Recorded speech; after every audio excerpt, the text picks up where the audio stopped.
Hi, I'm Evelyn Lee, the 2025 AIA National President, and you are listening to US Modernist Radio. Mama don't allow no architecture around here.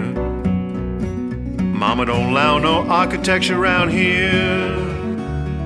Oh, I don't care what Mama don't allow, gonna draw mine modern anyhow. Mama don't allow no architecture around here. Welcome to US Modernist Radio, where we talk and laugh with people who enjoy, own, create, dream about, preserve, love, and hate modernist architecture, the most exciting and controversial buildings in the world.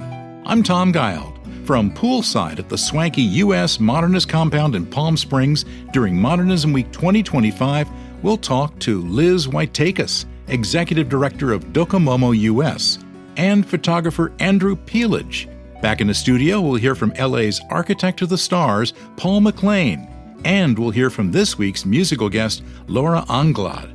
With the toughest job in Palm Springs this past February, sitting poolside with me, interviewing incredible guests about mid-century architecture and design, here's your indefatigable host, Mr. Modernism, George Smart. Isn't it indefatigable? Indefatigable. Indefatigable? Yes, it is. I looked it up. All right. Well, you're really good. That's what I'm trying to say. Thanks, Tom. It is a delightful job. First of all, I get to work with Tom, the coolest dude ever to grace a microphone. Oh. I heard Tom on classic rock radio in the 80s, but we would not meet in person until 2015 when this show started. While I booked the guests, and Bobby Morris, whose middle name we can never figure out, researches the guests, Tom records most of the shows and edits all of them. He adds the musical breaks and the introductions. He takes out dozens of pauses, the ums, and the sounds of one Zoom guest who stopped the interview to pee maybe 3 feet away. We got to hear every drop of that, and when he got back, we decided not to let him know, because we always want guests to have a good time. Right. Tom has been out with me 5 times to Palm Springs for Modernism Week, and it gets better every year. Stay tuned for more shows from that trip every 2 weeks across the summer. US Modernist Radio is underwritten by Diane Bald and the Budman family, restoring significant architecture in Toronto, Los Angeles, Malibu, and Palm Springs. Liz Waytkus started out as an intern at DOCOMOMO-US and now leads the national organization as executive director. Encouraged by her professor, DOCOMOMO founder Theo Proudhon, she spent over a decade expanding the organization, launching the National Symposium and Modernism in America Awards. She's also fought to landmark icons like the Ambassador Grill and the AT&T building in New York City. With a master's in historic preservation from Pratt, Go Cannoneers! Liz is dedicated to keeping modernism alive. Here's George's conversation with Liz Waytkus. Liz, our ACE research team went way back and discovered that you've been doing preservation for a long time. You won a local essay contest by pitching an idea to restore and reopen a historic Art Deco theater. How old were you? Well, yeah, that is really digging back into some research. I was probably 16. Yeah? 16, yeah, in my hometown of Cohoes, New York.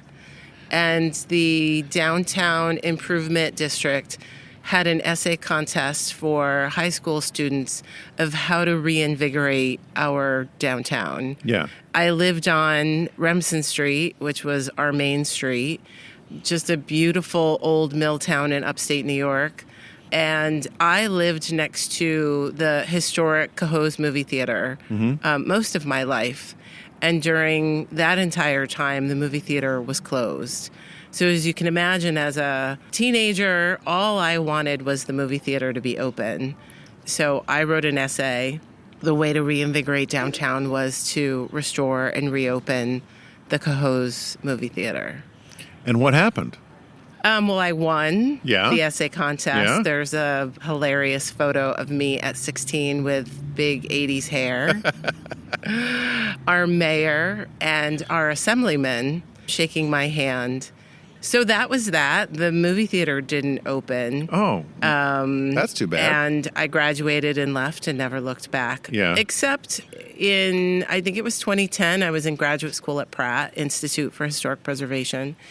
And a friend of mine said, your theater, they're proposing to finally demolish it because it's unsafe and, it's spalling and things are falling. So I was like, well, I'm in school for historic preservation. This is probably the root of, my hometown is the root of why I love old buildings as much as I do.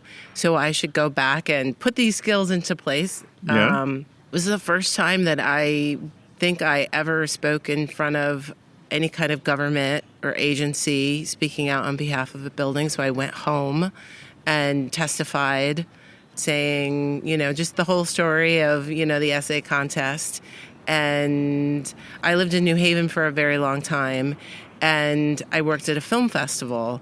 There was a gentleman who opened up Bowtie Cinemas in New Haven. He was actually from Troy, New York.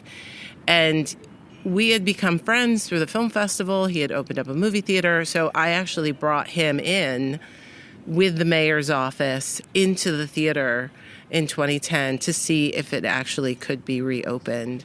It was the first time in my entire life that I had gone inside. How was it? It was extremely deteriorated. It was a shell. There was nothing left. There were no seats.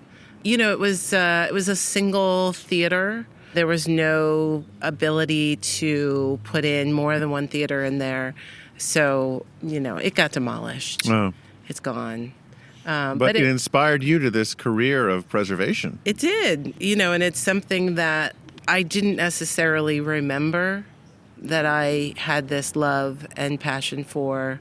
It took me a while. I thought I would go to Yale and get my master's in architecture, and I realized that wasn't my path, and I couldn't really figure out. I knew I loved architecture, but I didn't want to be a designer, and I didn't know where I fit until I discovered historic preservation. And, when that story of the theater and my essay came back to me, it was probably in school. Mm-hmm.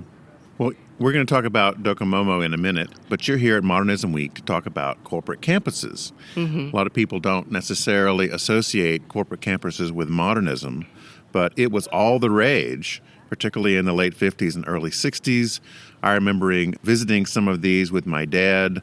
I visited the Pepsi corporate campus. PepsiCo. Uh-huh. Yep. With their amazing sculpture garden. In Purchase, New York. Yes, Purchase, New York. And in our area, we had the Burroughs Wellcome campus, which was an amazing, futuristic kind of campus designed by Paul Rudolph and had associated other buildings. And it was all this idea that we were going to take these employees out of these towers in different cities and put them on these campuses, right? And work was going to be more enjoyable. They were going to have more amenities that they hadn't had before. So tell us about how this corporate campus movement came about. Well, suburban corporate campuses started popping up probably in the late 1950s. People were working in downtowns all across the country, like you said, in high-rises. And as things went in the mid-20th century, people came back from the war. They had families. They started having children. And as those families were expanding, people were moving out of cities and into the suburbs. So then you have a suburban family needing a car, needing two cars. Typically the men, not always, but typically, were then driving back into the city for work. And so corporate campuses started. Corporations were realizing that their employees would be happier closer to their families, not having to drive so far. Take, for example, Union Carbide, in New York City. The original building was at 270 Park Avenue, gorgeous SOM property designed by Gordon Bunshaft and Natalie DeBlois. And then just after a few years of that building being open, they switched to open up a project in Waterbury, Connecticut, designed by Kevin Roche. And the idea of that campus was that it's sort of like a building of tentacles where someone could drive up right up next to their office, walk just a few feet into their office building, and be right there. Like it's a house almost. Yeah, like it's a house, with like this beautiful landscaping, and that just started happening all across the country. We were building these corporate campuses. And I think what's interesting, these corporate campuses were built by some of the, the legacy architecture firms that built beautiful civic buildings, skyscrapers, and they were building more sprawling campuses. But I think the difference between a skyscraper and a suburban corporate campus, they could both be modern, is that the landscapes on these corporate campuses out in the suburbs were just as important, if not even more so, than the buildings themselves. And really that integrating of this idea that, we constantly talk about the inside outside and, bringing in the natural environment into typically residential homes, you get that so much more in corporate campuses. It's interesting why I love corporate campuses. Growing up, again, I grew up in an industrial town where, that was my playground. We didn't have modern homes. We had cool corporate buildings. They were from the 19th century, not the 20th. And I think that really just translates into the 20th century for me, and discovering these giant campuses with beautiful amenities. And then the landscapes are incredible. And now they're threatened, and there really is not enough research on corporate campuses. So that was our theme for 2024, getting people, not necessarily to say that they were all historic, but trying to get people, as you're driving down the highway and you constantly drive by some big campus, like trying to encourage people to pull over to the side of the road and do a little research and figure out, what is this and what's going on there now.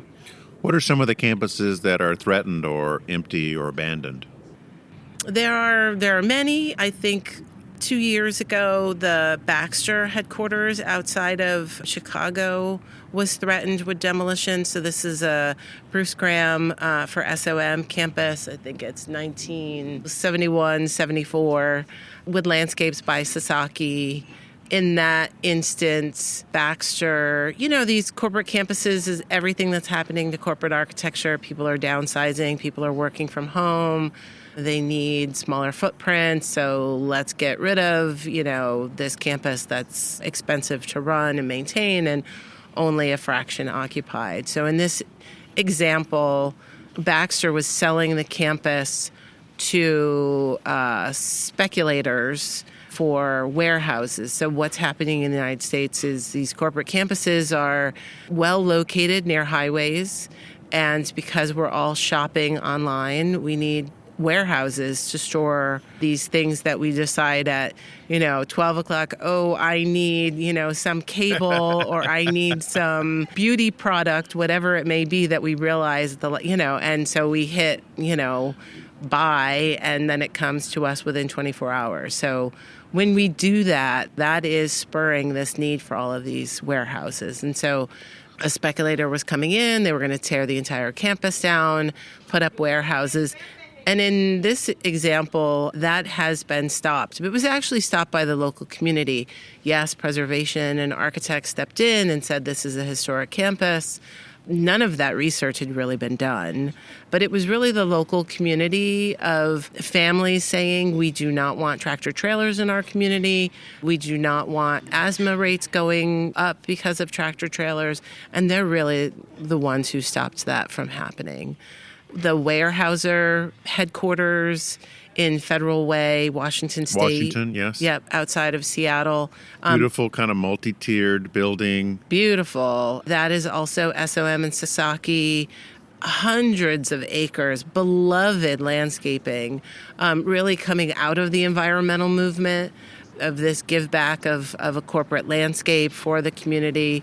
That campus is abandoned. They have actually put speculative warehouses. Of course, it's Seattle, so they are being utilized by Amazon now.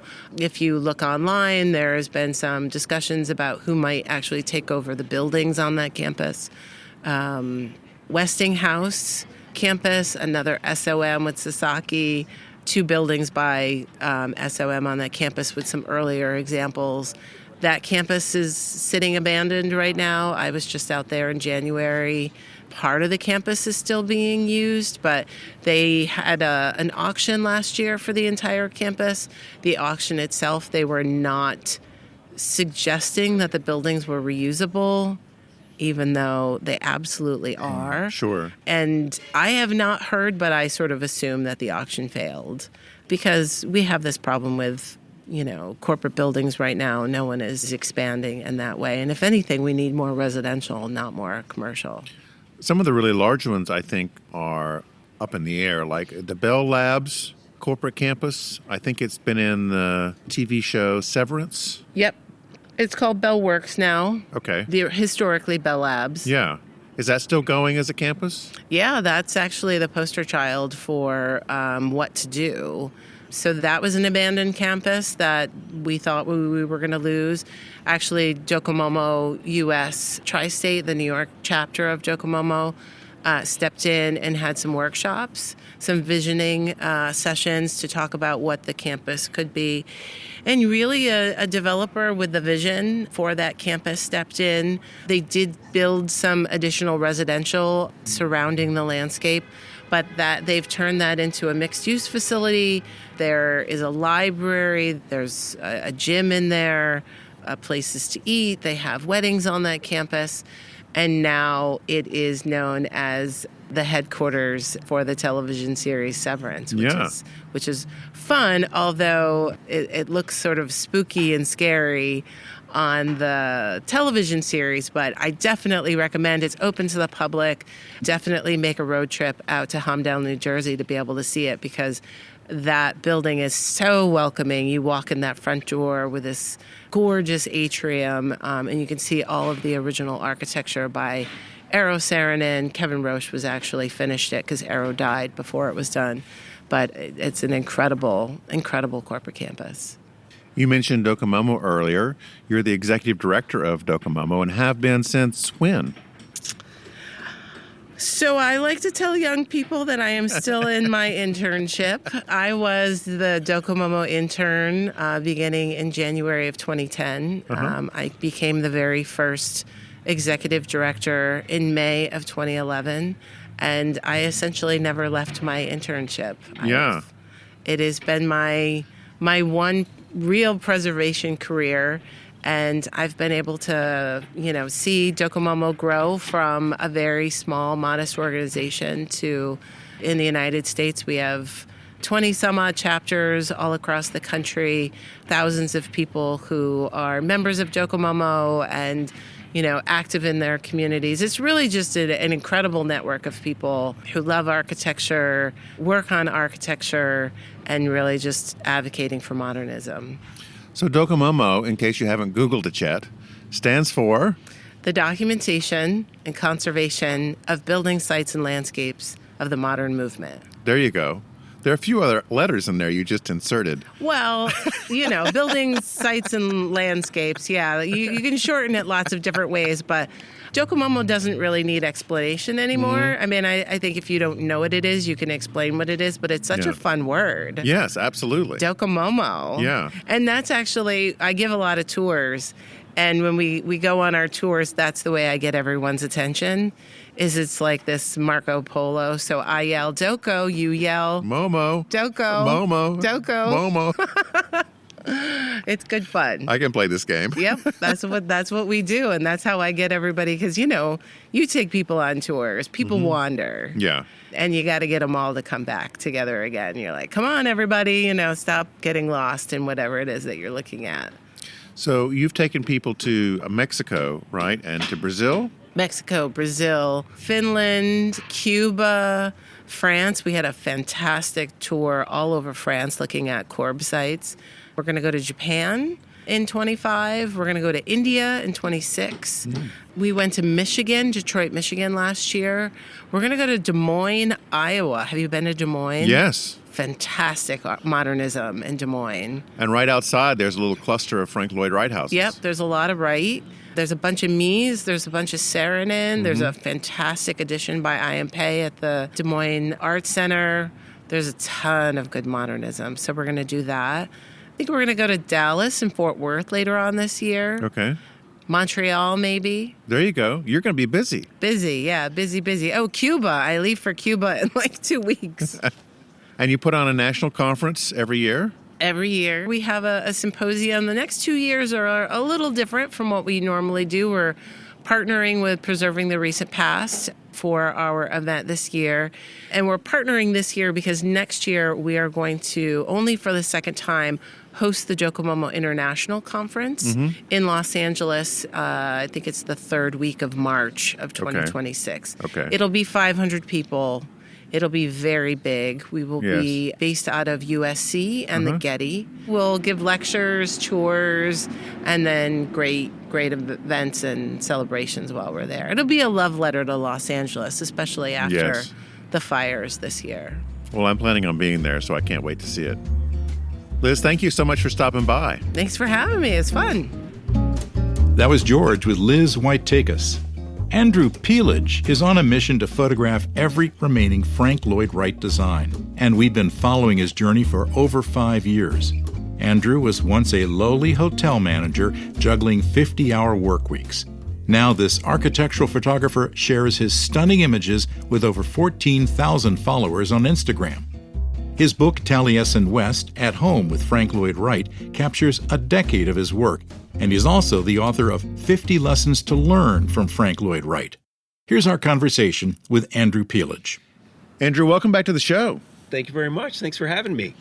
Our ACE research staff uncovered something about you. Oh, boy. That your first camera, a disposable from Walgreens, was purchased from gold? Gold. Wow, you guys did some digging, literally, for gold on that one. What's the story? Diamonds? No, gold. Most of that is actually true. Yeah, growing up, we had gold claims in Mayer, Arizona. And my dad was a big rock fiend. My mom was an adventurous. And so we would go up there every weekend and dredge for gold. This is the whole shebang: digging, sluice box, panning for gold. The family that dredges together stays together? Yeah. Absolutely. And Mama's got a sluice box she wears in her chest. Daddy doesn't sleep all night long. Nice Who reference. Yeah. But we had the gold claims for probably 15 years, and I think we have 2 ounces of gold. So I'll let you all do the math on that return on an investment. It's worth a lot now, for sure. Yeah, absolutely. But it was more of a time for us to get away from together. the city and enjoy the outdoors and get yelled at for not working hard enough by my father. So, but yes, my mom bought cameras for those trips for me. So I would always have them with me. I would take pictures of clouds or weird stuff in the bushes, and then we'd come back and get them developed at Walgreens. And I still have 4 or 5 photo albums. And how old were you when this was all going on? I was out camping before I could walk, literally, at the gold claims. There's pictures of me in a little carriage, like next to them while they're working. So, but this is young, I mean, 8, 9, 10 years old with the camera. Yeah. And you got your start in photography really professionally while you were working in a hotel. Where was that? Yeah, that was the Hotel Valley Ho. Oh, famous mid-century modern hotel. Yes. Absolutely. It's a wonderful hotel. The staff is wonderful over there. I had a great time doing that. And the staff was very supportive. And it is true, I was, for lack of a better word, moonlighting on the hospitality industry while I was taking photographs. So I would spend 40 hours a week at the hotel, leave that job and go do a shoot and then come back. And Where's the Hotel Valley Ho? Scottsdale, Arizona. Okay. Yep. Old Town Scottsdale. Mm-hmm. Yep. If you haven't been, I highly recommend it. It's quite an experience. It's really almost an immersive experience to go in that because you're traveling back in time. Yeah. Trader Vic's. They used to have a Trader Vic's there. Oh, wow. Yeah. Okay. It's really? No There was a there. Trader Vic's in that spot? Yeah. There are 3 of those Trader Vic's left. Oh, okay. In America, and they're thinking about building more of them again. Tiki is on the rise. Yeah, absolutely. Are those all in California, the 3 remaining? There's 2 in California and 1 in Atlanta. Okay. At the moment. I think Trader Joe's. I think the tiki bar movement was going down the other way Yes. when I was at the Valley Ho. Different trader. Yeah. Now, when did you start the project to photograph all of Frank Lloyd Wright's buildings? This was, 10 years ago? 2011. 2011. Okay. Yeah, and 14 years ago. Yeah, and that was up at Taliesin West was my first experience with Frank Lloyd Wright. Yeah. Good place to start. Great place to start. Yeah. So most people just go to a spot like Taliesin West and take a few shots and then go home. So what spurred on this quest that you continue to be on? Yeah, it was really, and I hope Wright doesn't strike me down here in sunny Palm Springs, but it wasn't actually the architecture itself that really drew me into Frank Lloyd Wright at the time. It was that blending he does of nature and outdoors to the architecture. The setting. Setting, the environment. Yeah, and it's, most apparent at Taliesin West with that famous desert masonry walls that he does there. And, I remember I'm coming in as a landscape photographer. I had never shot architecture before. And so Frank Lloyd Wright was really my easy transition from being a landscape photographer to an architectural photographer because of the blending that Wright does with his designs. Yeah. And so, of course, I have to ask, how many of you hit so far on this list? Yeah, so I mean, I'm sure you're aware he designed over 1,532-ish were built. There's about 430-ish remaining now, and I am on 133. Okay. Yeah, Okay. So we're getting there. But I will be knocking off a bunch this year. You heard it here first on this interview. I am doing a new book with Rizzoli. Oh, great. Yeah. Right now, the running title is 50 Houses. So I'm teaming up with Sam Lubell at Los Angeles. Yep. Wonderful guy, wonderful author. And we are going around and telling stories from inside 50 different houses. So this won't be a textbook to add to the 5,000 other Frank Lloyd Wright tech books that are out there. This is more telling kind of the human side of the participants, how Wright interacted with them, what makes the house special. And that's all going to photograph this year. So I interviewed Sam and Darren Bradley lately. Oh, nice. Yeah. Darren's a great photographer. Yeah. They were telling me about their trips together, I think, through Texas. Yep. Kind of like a buddy movie. Yeah. So are you and Sam planning to do some of those excursions? Yeah, absolutely. I've worked with Sam in the past. He curated my Sacred Spaces exhibit, and we are hoping to do travel together. I obviously have to go out there and shoot, probably 30-ish of these, and I'm hoping Sam can make it to all of them. Now, where are you going to be shooting primarily? All across the country. Okay. Yeah. We've identified probably 60 designs that we would like to include, and I've already photographed about 30 of those. Okay. So, but this is a great opportunity to add to the mission. So I'm hoping to shoot 20 or 30, and these are all across the country. Do you think you're going to wind up encountering the original owners of some of these houses? There's only one left. There is only one left. Yeah. Roland Risley. Yeah. Oh, right. Because we've talked to him. Yeah. Yeah, and I have not encountered him yet, but I hope to. Well, he's 100, so get on your phone. Step on it. Now, I know that there's clusters of Frank Lloyd Wrights all over. There's I think 6 or 7 in Iowa, right? Of course, there's a whole bunch in Illinois and Wisconsin. There's one in particular that has always intrigued me because it's controversial within the Frank Lloyd Wright purists, and that's Petra Island. Have you been there yet? I have not been there, but I am familiar with that site. Yeah. Yes. Petra Island was finished up after Wright's death. And so there's all these questions about, well, is it really a Wright? Yeah. Right? And how much of his input was in it and so forth. There's a bunch of buildings that were finished between about 1960 and 1965 that their provenance is thrown up into question by historians. But I think some of those buildings are really fascinating. Yeah. Because it was primarily his direct students who had to finish them up. Yeah. Yeah. And Absolutely. if they were sites that he visited. Well, he didn't visit all his sites, for sure. I mean, most of them he didn't. Yeah. Yeah. That's correct. He left it up to his apprentice and had communication with them on the projects and was, leading them through it. But he did not get out to all of the sites. Some were done by photographs. Yeah. Yeah, I haven't really dug into Petra. It's a beautiful design, obviously beautiful location as well. My only question would be how accurate did they follow the plans? May determine whether it's really a Frank Lloyd Wright design or not. I don't know the answer to that. They have them there. Yeah, I know they have the plans. They'll take you on a tour Okay. of the island, which if you can get there would be great. I know that you can just ring them up and find out. Yeah, right. Yeah. And our listeners out there, you can do the same thing if you want to have a fascinating experience on an island with Frank Lloyd Wright-ish. Yeah. Petra Island. Yeah, absolutely. Yeah, it looks beautiful. Okay, stupid question. Where is Petra Island? Petra Island is in New York. Oh. It is along the Hudson River and one of those kind of outcropping islands. Okay. Really beautiful setting. It is Like beautiful. up the river from Manhattan. Way up the river. Yeah, okay. When you get to these houses, I know that one of the ways you're paying for all this is you're doing these really popular photography classes. Mm-hmm. So how can people find out about this? Yeah, absolutely. It's all on my website. So andrewpielage.com or apizm.com will get you there as well. I really specialize in Frank Lloyd Wright architecture at these workshops. So I've been doing them at Taliesin West, Falling Water. We just had one at Laurent House. We've been out to Mason City and stayed at the hotel and did Stockman Home out there, Cedar Rock out there as well. Mm-hmm. So it's a great opportunity to learn photography or to hone your photography skills, but also to experience Wright in a different way, meaning that we get full access to these sites. So that's the best light in the morning, the best sunset light. We're not rushing through on tours with 20 other people trying to dodge them. We get time alone in the house, both interior and exterior.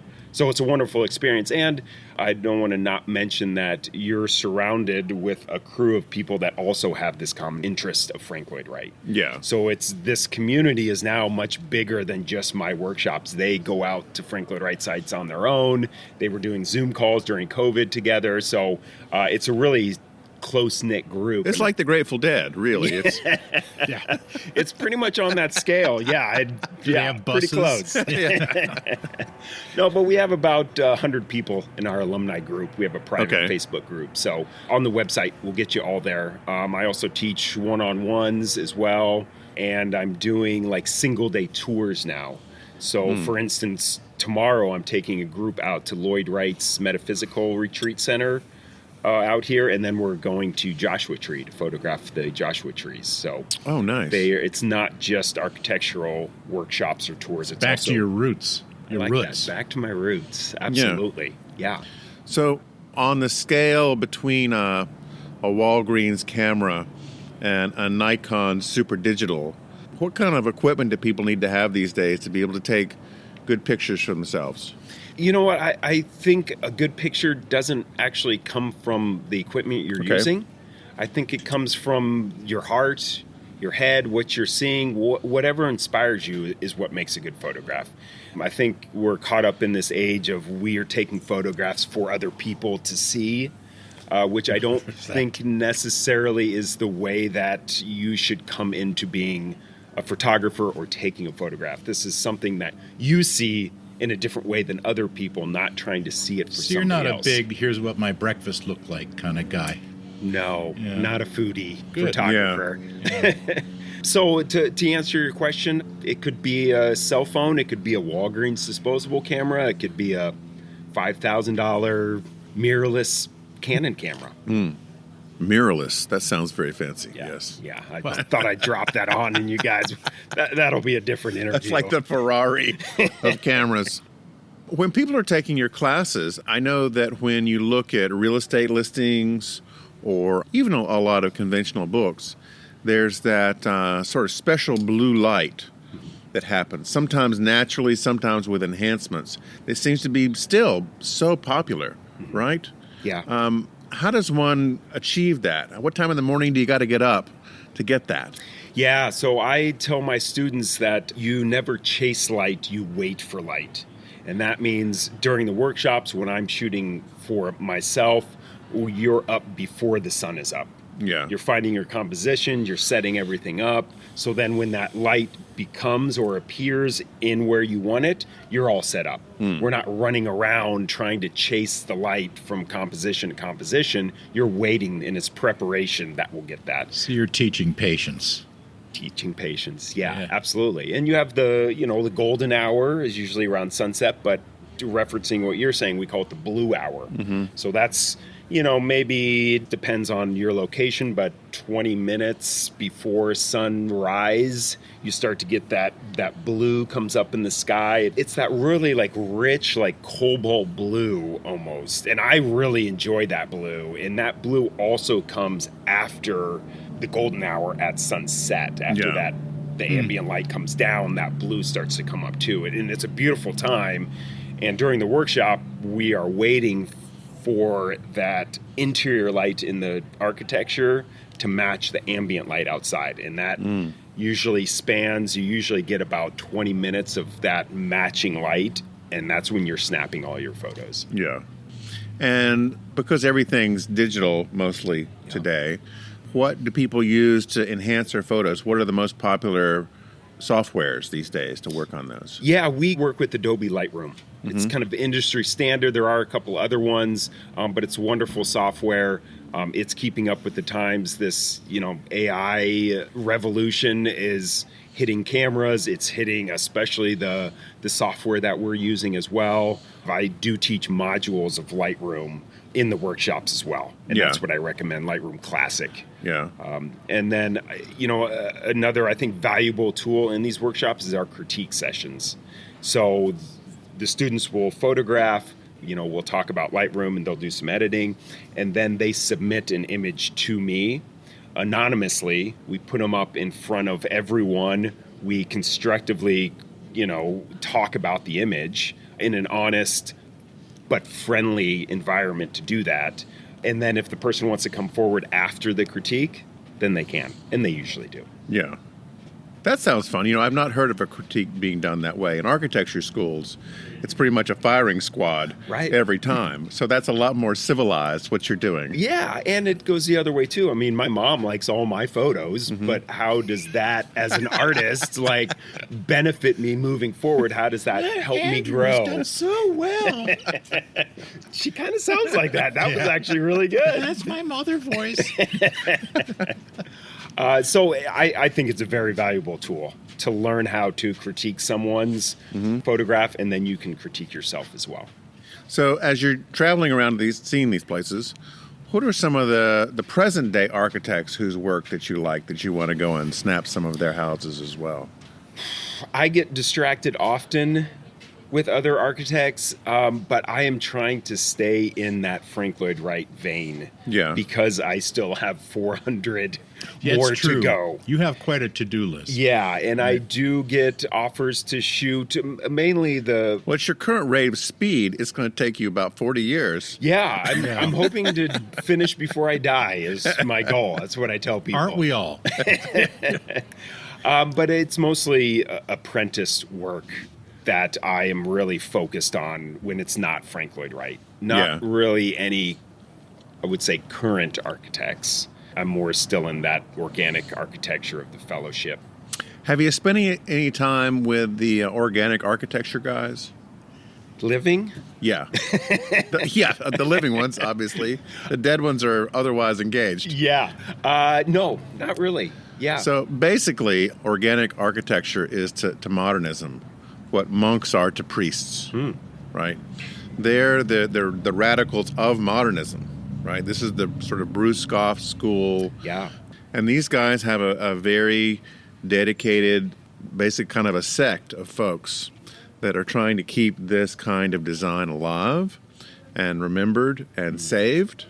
Bart Prince, who lives in New Mexico, and not too far away, would be a great interview for you because he also knew all the apprentices at some point that came out of Wright. Yeah. Early 60s. Okay. Yeah. Bart's great. We had him on the show, and we built recently an archive of all his work online. Great. Which was a deluge of emails from Bart I had to deal with. And I'd wake up in the morning to 80 photos Wow. that had been sent. We got them all in there. Wow. It's astonishing what he was able to accomplish, and even more so because while these are wonderfully designed houses, they are all very unusual. So you've got to have very unusual clients Yeah. who are willing to appreciate this kind of art. Yeah. Right? Yeah. And that certainly was the case with Frank Lloyd Wright. He had to have clients that really wanted something special. Yeah. And cutting edge at the time, experimental, I mean, is really what Wright was doing as well. But, I photograph luxury real estate a lot in Arizona. And, these are multi-million-dollar homes. And the design, the thoughtfulness is just not there. And even though these are super beautiful, I just feel like they're a box next to a box next to a box, all these rooms. And I don't really feel inspired when I'm photographing these. But yet, so many people want these big McMansions and multi-million-dollar things where I would rather live in the Lautner compound, across the freeway here in a, 800 square foot living unit over there than these big McMansions, just because the thoughtfulness that goes into that. And so, when you tell me about this architect, it puts a smile on my face to know that these architects are still producing these highly thoughtful designs for clients.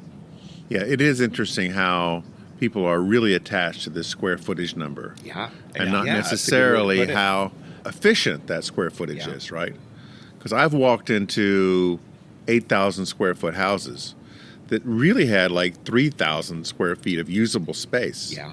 You could tell the rooms where people never walked into Yeah. or inhabited, or you'd open up like a hall door and there'd be a warehouse full of stuff, right? Yeah. That is not being used at all in that room. Yep. I guess one of the things that modernism did, and certainly Frank Lloyd Wright imposed this, was to keep a minimum of stuff. Yeah. You really couldn't be a hoarder Yeah. and be a Frank Lloyd Wright client. Yeah. Absolutely.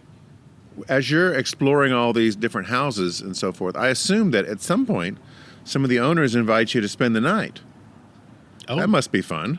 Absolutely. Yeah, it is definitely a perk of the project. Absolutely. Yeah. And that's really the best way for me to experience the design. Well, especially if you've got to show up first thing in the morning and wait for the sun. Yeah. It'd be nice if you didn't have to go far. Yeah.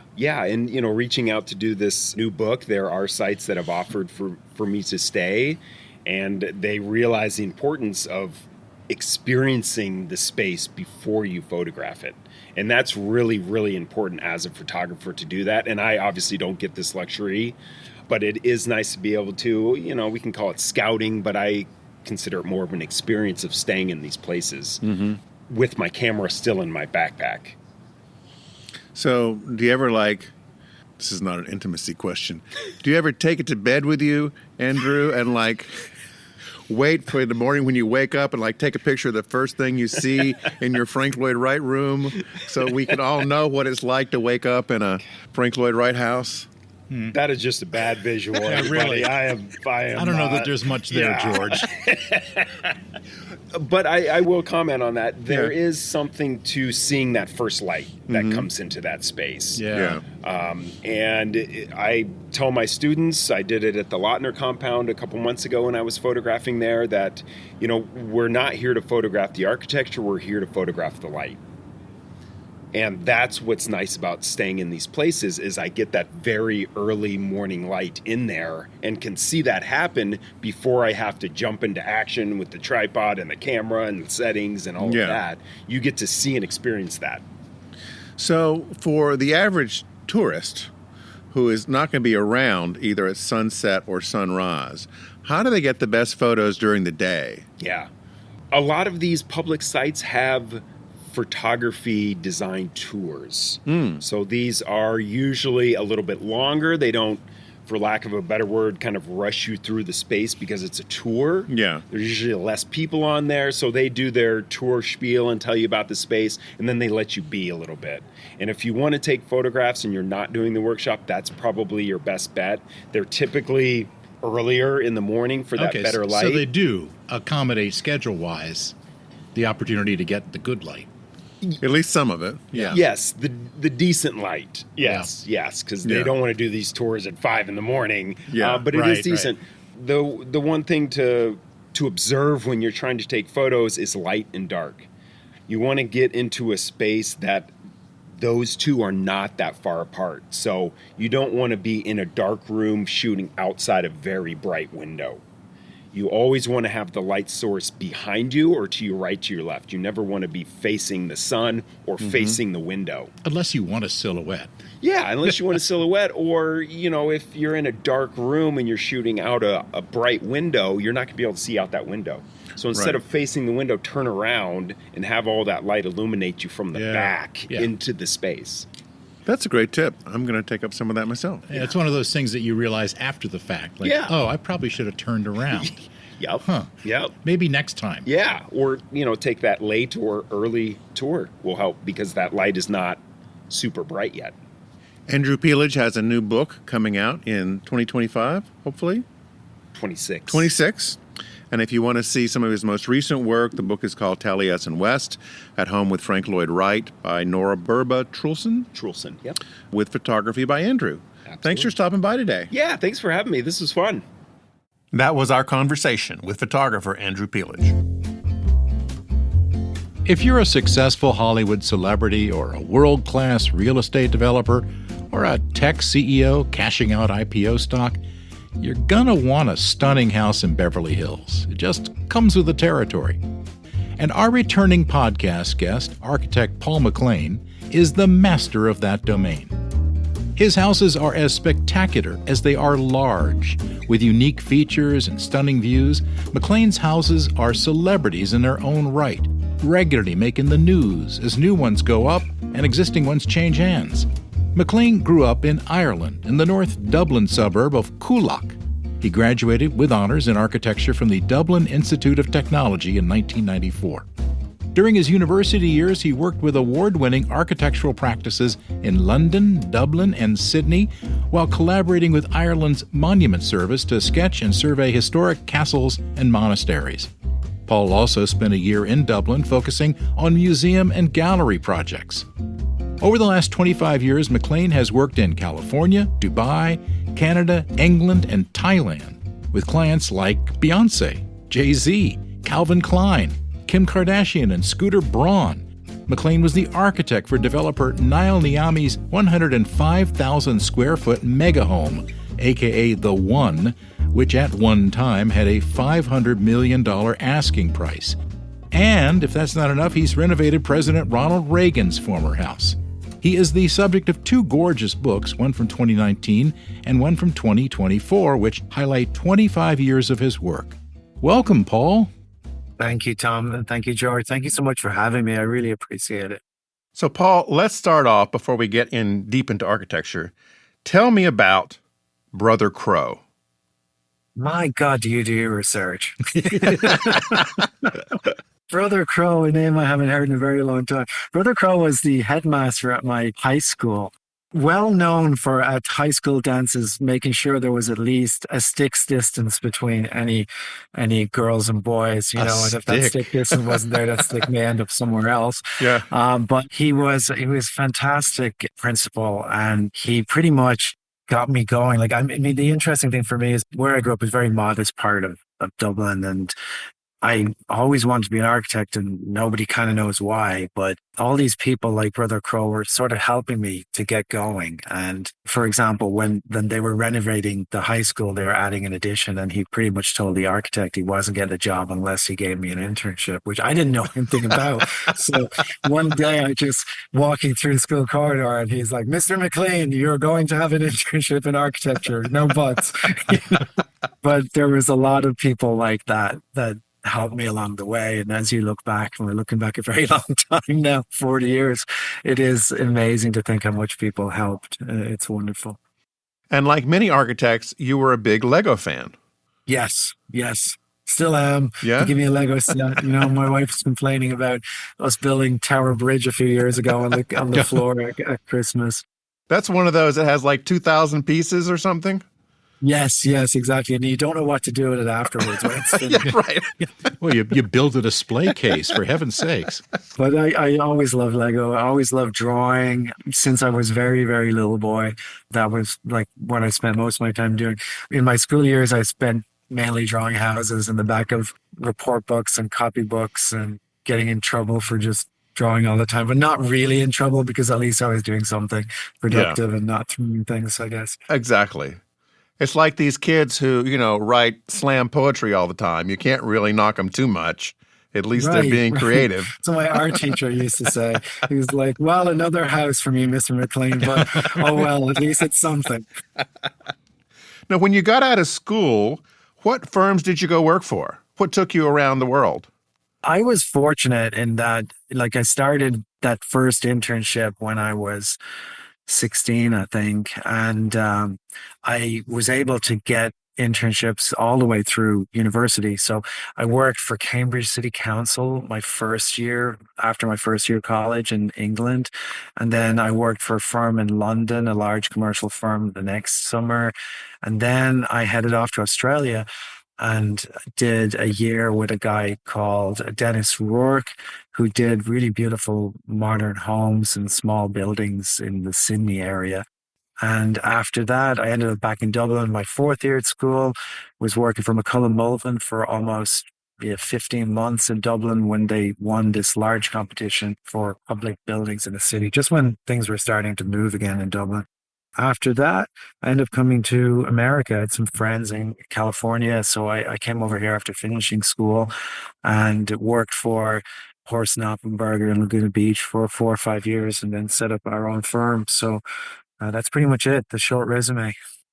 Well, your start in Laguna is pretty spectacular. When you start looking at those houses that you designed, they were very different than almost anything that had come along before them. I don't know, but I came to California because I was so interested in, I've always been interested in residential architecture. That's my thing. I've never really had much in the way of desire to move beyond that. We do sometimes some boutique hotel, or we've done a couple of very small apartment blocks, but it's all residential adjacent, so I came here because Southern California is just still the best place for modern residential architecture in the world, I think. And it hasn't really changed. And, a lot of things contribute to that, the topography, the zoning rules, like reasonably large lots, in urban areas, and the big ones, are the financial part, obviously, that are people with the means to build homes. If you want to build a really nice residential home, you have to have people with clients with funds. So all those things seem to come together here well, but there is this long history of experimentation. And the climate obviously is the other huge factor. Yes. That the climate is so benign that it kind of lets you design these homes that are all about indoor outdoor living, but it's also quite forgiving, the climate. It doesn't have to be perfect in the way that if you're in the middle of the Amazonian jungle or up somewhere like near Winnipeg where you're going to freeze to death or boil to death if you screw up, some of your air conditioning. If the air conditioning breaks in California, you usually just open a window and everything is okay. So I think that's some of the background about why I ended up here. And when I started, I got very lucky with my very first project because I met this couple and they bought this lot and they wanted to build a house and they had plans that came with the lot. And they described their vision of a house, which was really designed for 3 spaces, like a living space, a space for sleeping, a space for working, in a very conceptual way. And they had this Mediterranean house plan. And I told them that I just didn't think it would work, that they shouldn't probably build this house. It didn't make sense. And nothing happened for 6 months. And then they called me on New Year's Day in 2000. And her name was Patty. And she said, it's a new millennium. And we've decided a new direction. We're going to build a house from scratch. And you're going to be our architect. And that was how we got going. And that house was just these 3 simple rectangles intersecting at different angles. Just was an amazing place to start, something like that. Of course, there's a few houses along the way that we had to do a lot of kitchen remodels and additions to cottages in Laguna and stuff that just got us going to keep the bills paid. But we were lucky to always have at least 1 or 2 projects running through the office that were architecturally interesting. And obviously, as time went on, as we got a little bit more known, we tended to get better. Oh, absolutely. Well, this house he's referring to has a name. It is called McClean 1. It is still around, just sold last year again. And on our website, USModernist.org/McClean, you can see all these really stunning houses that Paul and his team have done over the years. We probably got like 50 or 60 in there. And you can also buy the books that came out in 2019 and just last year that are monographs of the firm's work. They are a gorgeous addition to any coffee table anywhere to impress your You can friends. also use them as a doorstop, or if the table's a little wobbly, you can put it underneath there. Works great, 20 years ago, the media room was the thing that people wanted to have. It was kind of the feature that hadn't existed before, but then all of a sudden everybody wanted one. So what are the cool features that people are asking for now in their houses, Paul? Interestingly, not a media room so much anymore. I think it's had its day. The biggest change we've seen in the last 3 or 4 years is really wellness and gyms. And I think growing out of the pandemic, people, well, first of all, having to work from home and, potentially do workouts at home and not feeling comfortable going to gyms and thinking about things like germs. But I think that thing about living from home for so long, being trapped and thinking about that made people, I don't know, just think more about wellness. And it seems no matter what size project we do, small or large, it's a big component today. And one of the most interesting things I found about the pandemic or its aftermath is that people are way more critical of their houses in a positive way. The best example probably is also the other example would be, working from home, like office space. Like in the old days before, people were just like, well, I need a home office, but I'll just take the fourth bedroom, because nobody's using it. I'll just stick myself up there. And now home offices come with a list of requirements. They can be things like, I expect to have business associates twice a week. So I need access into the home office that doesn't go through the main house. I need it to be a separate building. I need to work with my wife there or my partner. And we have to be able to have 2 Zoom calls at the same time. Yeah. I don't want anybody to have to sit on the bed. Right. Right, exactly. Those days seem to be over, but people are thinking critically about every space in their home, which I think is really great. So it's a much more interesting discussion. So it's a positive, critical approach. Exactly. I don't mean critical in a negative sense at all. It's just really focusing and thinking about it. But wellness does stand out. Wellness is the one thing that we've really noticed a difference in treatment spaces, and not just what type of treatments, not just like a list, but the type of feeling you would have in that space as well, and even approaches to materials that need to go into it. Like, as someone pointed out to me recently, there's no point designing this space that's all about wellness if you're using material on the walls that are giving out VOCs and other harmful chemicals the whole time while you're in there. I think one of the more under-recognized partners in any project, and someone who is almost never mentioned, is the structural engineer. You used Parker Resnick and other firms for the structural engineer for your projects. Tell me about the role that these folks have in the houses, because I think the general public doesn't know that at all. Well, we work really collaboratively with the engineering firms we work with. And like you said, Parker Resnick is one, Structures Inc., which is Nino Gregoric, Kurt Fisher. Those are probably the 3 that we work with the most. And I think that what people don't really understand is the relationship between structural engineering and even costs and beauty.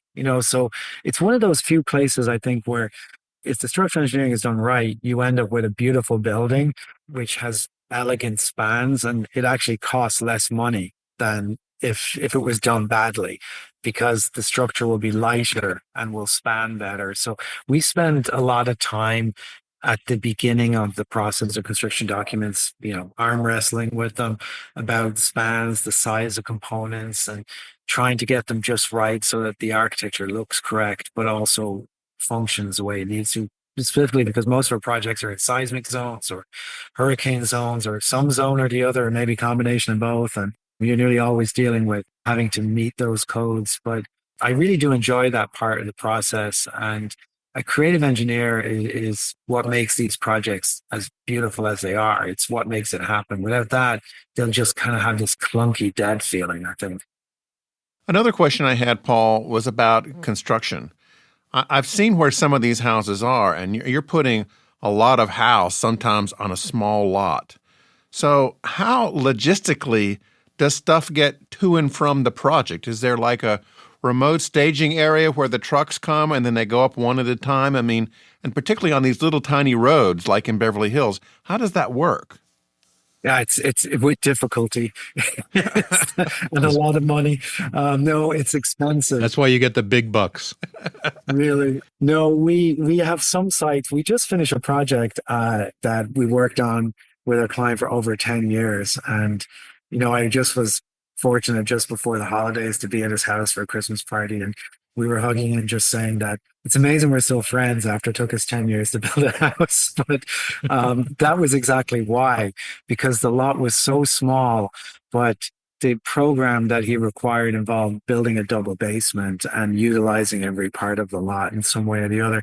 But I think part of it is that these parcels of land are so expensive in these areas that they are. And also because they're hillside, they tend to be very steep. So you're spending a lot of the budget on just either preparing the site, to build a house, or putting in caissons and putting basements in to get enough house on there to justify the cost of the project. So there is a lot of complexities and site planning, and the city gets involved as well often because people don't like noise and don't like dirt and don't like trucks. But I like to remind people that those are temporary situations, and if they can allow us to build something that it's really beautiful in the neighborhood, hopefully it doesn't fill up the entire site, it's worth putting up with it. So we have to, for example, remote workers in. We usually have to pay for parking somewhere else and use shuttle buses. We have limited hours when we can bring trucks and equipment and concrete and steel up and so on. And, just the logistics of some of these projects are mind-numbing. That project went on for 10 years. Like anytime someone said we needed another piece of equipment, everybody had a collective heart attack as we tried to figure out where we could squeeze it onto the lot without screwing everything up. It's kind of like running an airport. I mean, you've got a limited amount of space and you've got to get certain things in and certain things out. Except that you can fly things in and out of an airport. You can't fly them in and out of a quarter-acre lot? Well, you can drive them. No, you can't. True. But I think airports are fascinating. I mean, I spend a lot of time in them. But I just think, imagine the logistics of figuring that all out. Our problem seems very minuscule in comparison. But, just trying to figure out how all that luggage gets around and how everyone moves around in airports, fascinating. You have done such spectacular projects. And, of course, being from Ireland, I just have to ask, how come you haven't done any houses for members of U2 yet? Well, I worked for a long time with one member of U2 on a project in Malibu, but it turned out that the site constraints were too difficult. It's a difficult town, Malibu, and eventually the project got abandoned. So, that doesn't really count, I guess. It's a half-ass version. I would think that they would be, calling you up right away to build houses around the world for them. It's interesting. I found that it's really up to us, I think, to get our presence out there. It's amazing how often people forget, even though you work with someone. And I see it even myself with contractors and engineers. You really are so focused on what's right in front of your face that you forget that there's this person over there. I mean, we've just started in the last 5 or 6 years, pretty much since COVID, to work significantly internationally. And I think it's more about, I have to get in the discipline of reminding those clients that are international that, yes, we're not just in California. Yeah. Like we can also do your other house, like in wherever, because right now we have several projects in the Emirates, and we have a project in Hong Kong, a project in Thailand, as you mentioned, and several different Caribbean islands, as well as Canada and the UK. So we're getting out there. So hopefully as time goes on, we'll be able to tell those U2 boys, like, we can do their house in the south of France as well if they need it. Right. Oh, yeah. So what country is the most difficult to build in? Oh, that's a really great question, Tom. I would say no country is difficult, but each one brings its own set of complexities. And that's the fun part than the difficult part. The biggest challenge that we face, I think, is that there's such a strong history of modernism in California. And it's not just the architects, but it's the structural engineers and the builders and all the sub-consultants and subcontractors. They all know how to build those type of homes. But then when you get to some other country, There, they don't have that history. Yeah. And you have the enthusiasm of the client. And a lot of our time is spent trying to find people to help us get the intent across. So, if you just randomly sent the drawings and went back 2 years later and never visited, you'd probably see something that only vaguely remembers your drawing because the local people would be saying that, well, we can't do that here, or this is not our practice. How about a pagoda? Yeah. Yeah, right? I think we've got some old Sears caulk in the back. We'll just slap that on the front door. Caulk everything up, So that's the biggest challenge we face. And obviously, we're super lucky because when people call and they want us to do projects so far away, they obviously like what we do. So we get there with a built-in advantage, right? But the goal is trying to help them figure out how they can get what they really want. And I had a funny experience many years ago. I was doing a house for a friend in Munich, and I was trying to do the house in a way because it was a very old Bavarian village, and I was trying to do the house in a way where I felt it would be compatible. And at one point he called me up and he said, you know what, if you keep doing this, I'm going to have to fire you because I didn't ask for a Bavarian house. I got lots of people who can do Bavarian houses. I wanted a California modernist house. And, there was a process of going through a planning hearing and meeting people in the town. And for them, it was a big step. And the mayor said in the hearing that they realized that it was the 21st century and things were changing and that this was going to be big for their little town to have a house like this. Yeah. But they were going to do it and allow it because they wanted the client to have it, but they also wanted it for the village. And I really appreciated that trust that they had.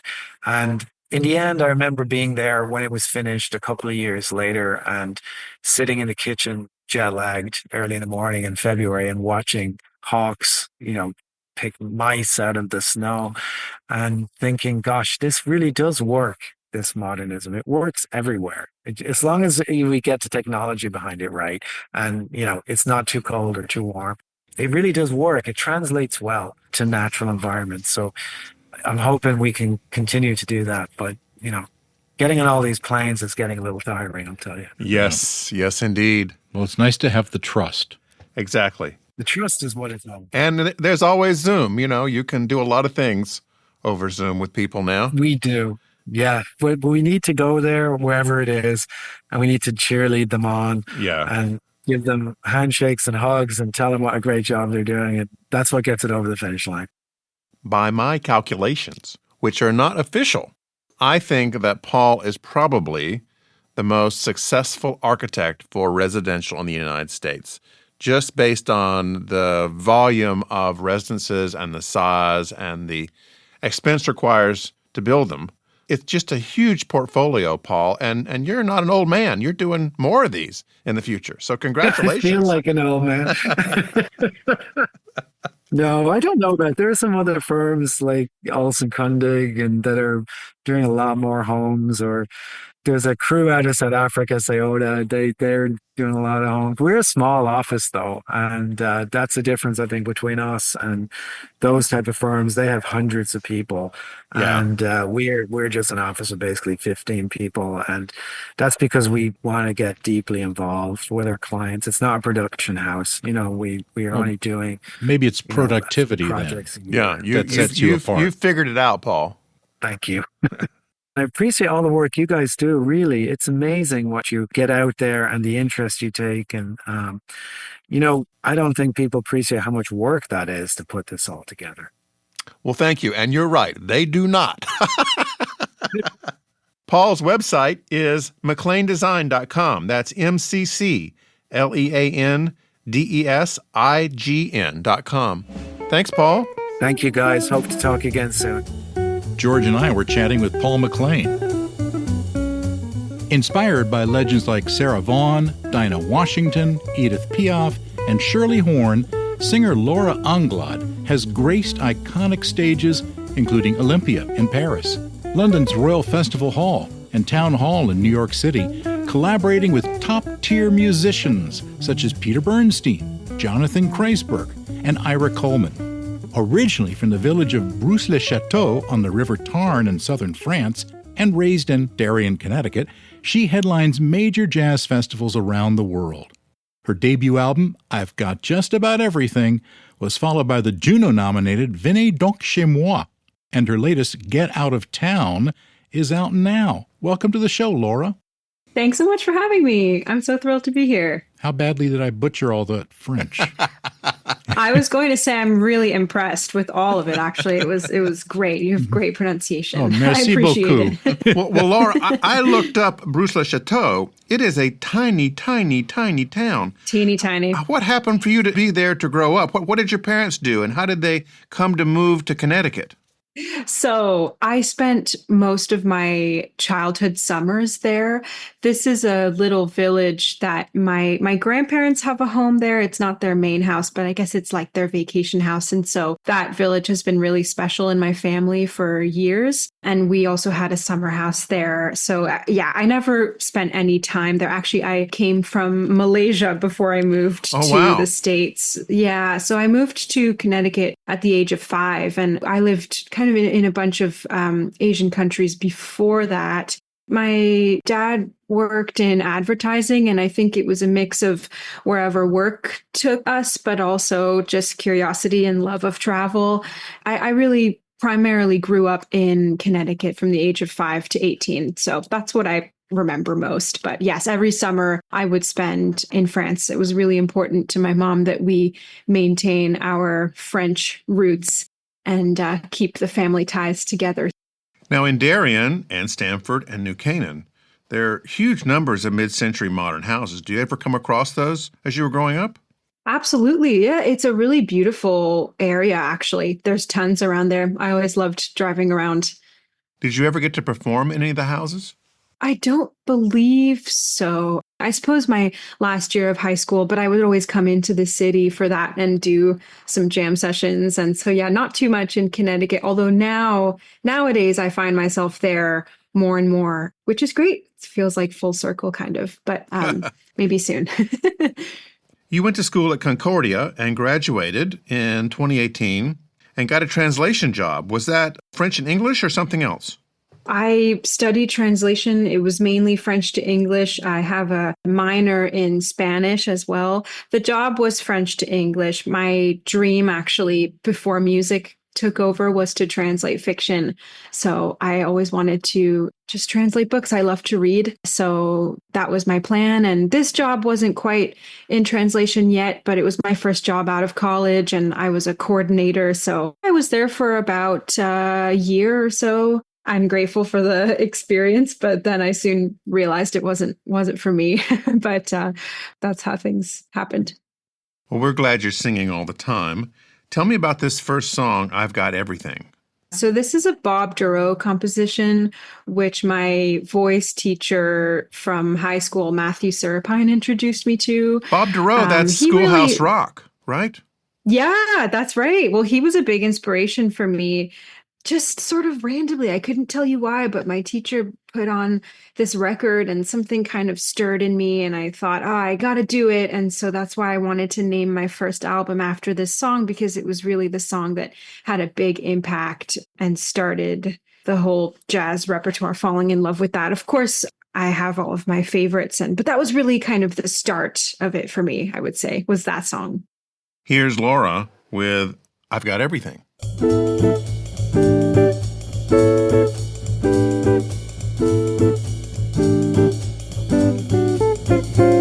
I've got just about everything I need to make this life I lead an enjoyable thing. I've got bluebirds and posies and robins and rosies, all kinds of flowers that bloom, all kinds of birds that sing. I've got just about everything I'd want to make this earth I walk a miraculous place. I've got fresh air and sunshine and mountains and May wine, and what is really a boon, I like the human race when I say just about everything. I mean, I must admit, one thing I need is missing. I'm not complaining, with or without it, I've still got what I get, but you could better my lot with some of your hugging and kissing, that's what is missing. Just say those words that I long to hear you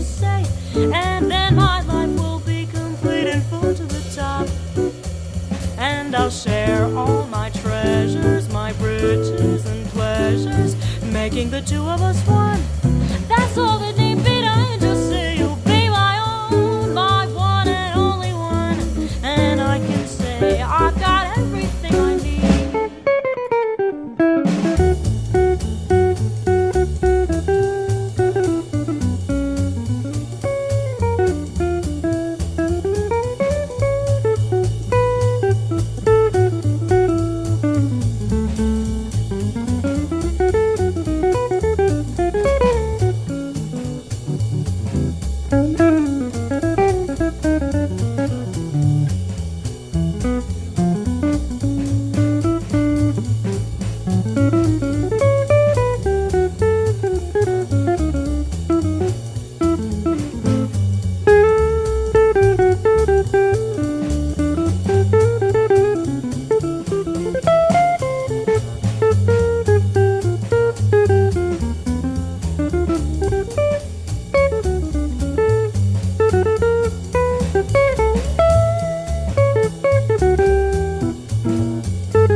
I've got bluebirds and posies and robins and rosies, all kinds of flowers that bloom, all kinds of birds that sing. I've got just about everything I want to make this earth I walk a miraculous place. I've got fresh air and sunshine and mountains and May wine, and what is really a boon, I like the human race when I say just about everything. I mean, I must admit, one thing I need is missing. I'm not complaining with or without it, I've still got what I got, but you could better my life with some of your hugging and kissing. That's what is missing. Just say those words that I long to hear you say, and then my life will be complete and full to the top. And I'll share all my treasures, my riches and pleasures, making the two of us one. That's all that need be done. Just say you'll be my own, my one and only one, and I can say I've got everything I need.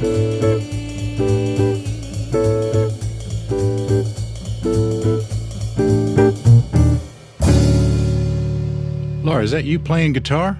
No, that is not me playing guitar. That's my dear friend Sam Kermeyer, he's amazing. Yeah, he's good. Oh, what a lovely song. Yeah, Bob Dorough was just a genius. Oh, yeah, he's so great.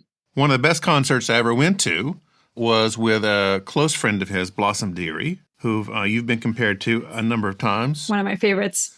I got to see her a year or two before she passed away in the early 2000s. Wow. At a jazz club, I think it was called Danny's in Manhattan, which is no longer there.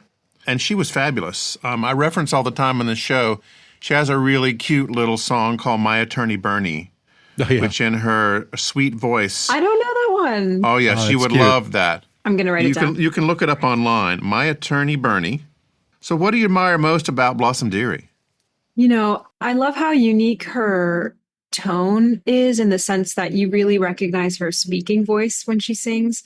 That's always what I look for when I hear a singer. I find that if you can't recognize how they talk, then it's a bit of a, I don't know, not a red flag, but I love how she's just herself. To me, that's just the best That seems way like to, ESP almost, be able to tell what somebody sounds like speaking when you listen to them sing.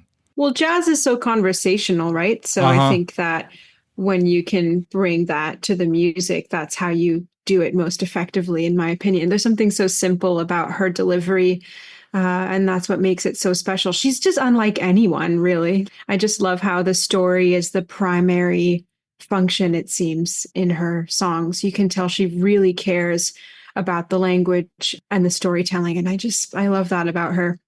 You perform a lot in Europe, and I was wondering, are there any differences in the audiences in Europe who hear you sing primarily in French versus American audiences hearing you in English? That's such a great question. I would say that in Europe, they're a lot quieter and more respectful, I guess. Well, I wouldn't say respectful, but they treat it more like a classical audience, I would say. So reverence. There's not much There's interaction. a reverence for it, right? Right. Versus in the States or in Canada, it's way different. I mean, I think I always, as a performer, I like a bit of a balance. I don't like it when it's too quiet. I like a little bit of interaction with the audience, I think is important. So I think in terms of what language I sing in, not too much of a difference, just because I resonate so much with both identities, right? They're both such a part of me that whatever language I sing in, I like to think that, I do it. Although people have told me that I have two different personalities when I sing in French versus in English, which is interesting. Do you dream in French? I dream in French and English. Yeah. Okay. Absolutely. Depends on what you've had for dinner the night before. I was going to say. Yeah. Depends if it's a French dish or not. Yeah. Right.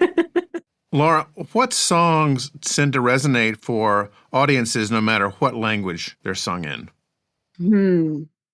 I'm always changing up my repertoire all the time. Actually, it's really interesting to hear this recording that you just played because I feel so green. I was really just starting out and I feel like I've evolved so much. But that's the beauty of recordings is they're really just a moment in time, right? So it's interesting to hear the maturity, and I'm sure I'll feel that way years from now as well. But certain songs that really resonate with people, I would say any Michel Legrand, like he's one of my favorite composers.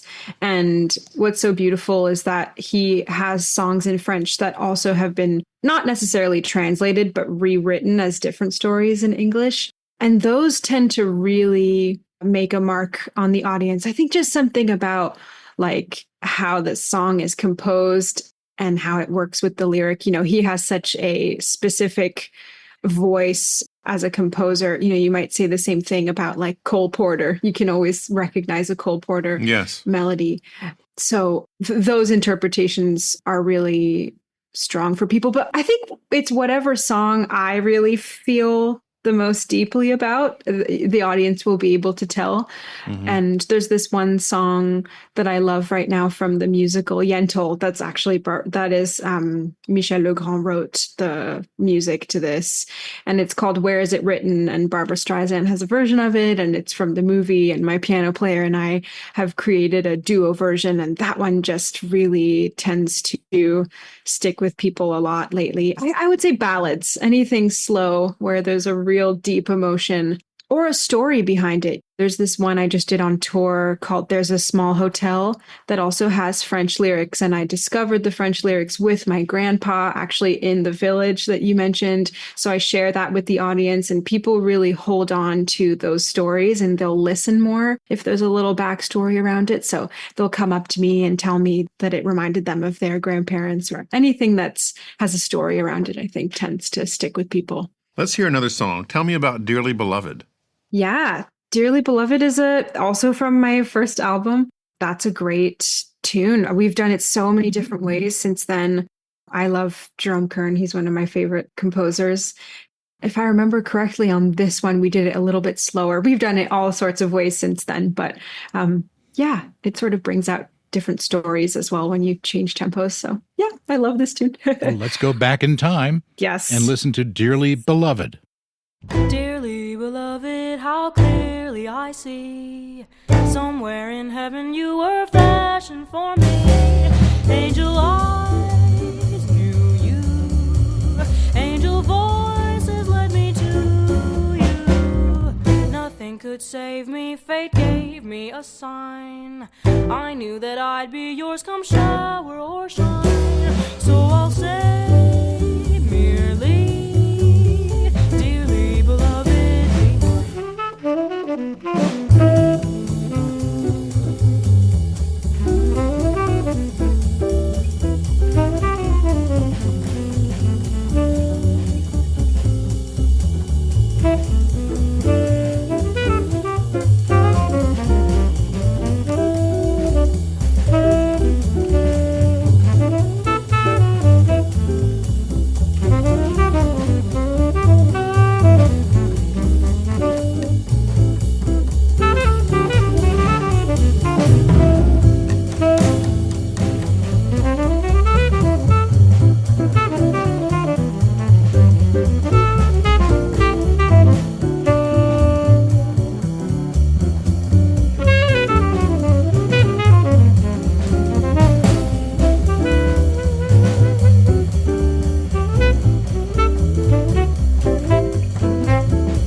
passion for me. Angel eyes knew you. Angel voices led me to you. Nothing could save me, fate gave me a sign. I knew that I'd be yours come shower or shine. So I'll say merely, dearly beloved, dearly beloved, dearly beloved, be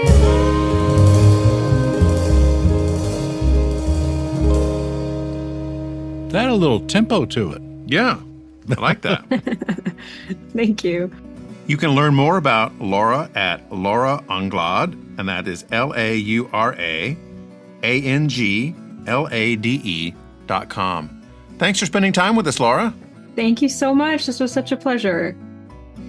Thanks for listening. U.S. Modernist Radio is underwritten by Diane Bald and the Budman family, restoring significant architecture in Palm Springs, Malibu, Toronto, and Los Angeles.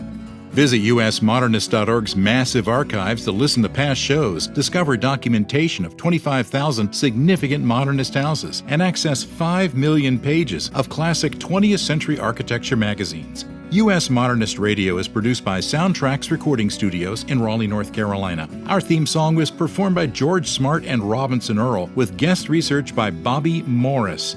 Persistent is her middle name, or it could be Pauletta. We really don't know. We don't. U.S. Modernist Radio is a production of Modernist Archive Incorporated, a nonprofit educational archive for the documentation, preservation, and promotion of modernist residential design. I'm Tom Guild. George and I'll be back next week, and in 2 weeks, we'll have more guests from Palm Springs.